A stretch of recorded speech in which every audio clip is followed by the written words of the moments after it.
Наилә ханым 6 ул һәм 4 кызын ак биләүгә биләгән, бәхетле булсыннар дип теләгән. Аның бар теләкләре дә чынга ашкан. Һәр баласы да исән-сау, инде үз тормышларын корып яшиләр. Үстергәндәге барлык авырлыклар да онытылды ди әни кеше. Мин фермадан кайтканда алар бер малай, бер кыз, мин ипине басып китәдер инде.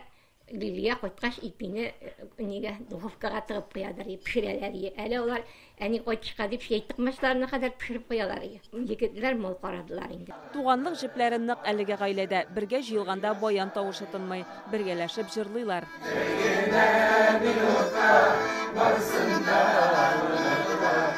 Әтиебез бик матур уйный торган инде гармонда, әниебез җырлыйбыз гармонда.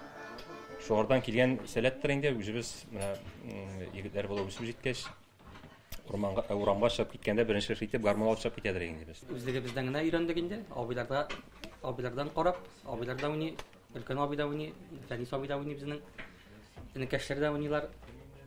Безнең кәшләр фортепианода, балалайкада уйныйлар.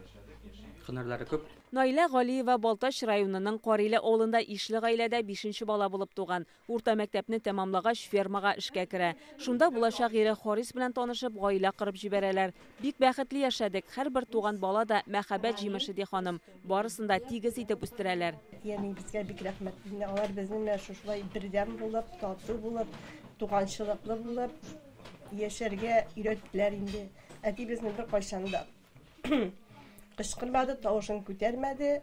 Без әнинең әтигез кайта дигән сүзеннән куркып яшәде инде. Гаилә башлыгы 7 ел элек вафат булган. Наилә ханым тепшек улы Рамил һәм килене Илүзә гаиләсе белән яши. Ранил дә алар белән, ул әлегә өйләнмәгән. Рөстәме Әлмәттә нефть чыгару өлкәсендә эшли, башкалары барысы да авылда калган. Күбесенең үз эше бар. Һәр көне әниләренең хәлләрен белеп торалар. Бик сабыр кеше инде безнең. Мин аның шул сабырлыгына бик сокланам. Бик яхшы тәрбия бирде, бик зур рәхмәт әнигә.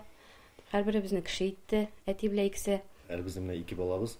Мин һәрвакыт әйтәм, әби әйтәм, ничек итеп 10 бала кайттың икәнсең әйтәм. Ничек итеп үстереп бетерә кирәк бит, менә хәзер теге шундый бит инде заманы 2-3 бала алып кайтып, аны кеше итә алсаң да, әле Аллага шөкер дисең. Аларның үзара дуслыгына, бер-берсенә карата мөнәсәбәте бик яхшы булуына мин һәрвакыт сокланаем. Бер үк шулай булсыннар һәрвакыт. Гөлназ. Оннан икенчесе Рәмзия. Üçüncüsü Rüstem, dördüncüsü Fəniz, beşincisi Olmaz, altıncısı Rəmiz, yedincisi Liliye, sekizincisi Ranil, dokuzuncusu Oline, onuncusu Ramil.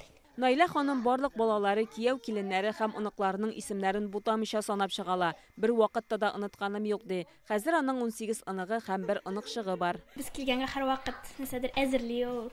Без килгәнне көтеп ала һәрвакыт.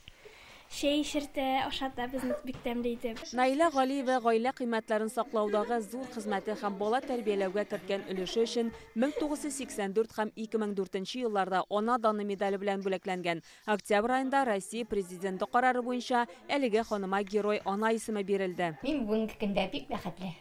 Балаларым белән алар ярдәм итеп торалар. Балтач районыннан Чулпан Касыймова, Ләйсән Сәитова, Яңа гасыр каналы.